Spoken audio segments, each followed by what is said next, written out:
Yana mimi nimenunua maua kwa gharama kubwa kabisa, nimejipinda mtoto wa kiume ili nikuletea maua mpenzi wangu na uenjoy.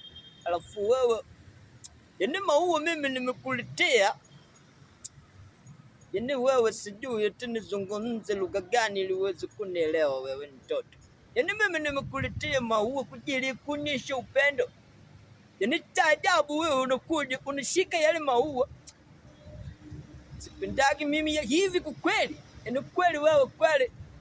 Mimi nimenunua maua kwa gharama kubwa kweli, wewe unafika tu na kuyanusa. God have Kwa hiyo mercy mimi upon us. nimenunua maua uyanusa.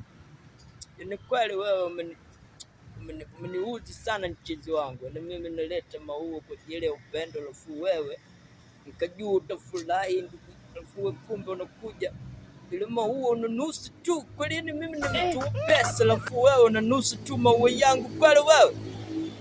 Kwanza leo mimi na wewe tumeachana.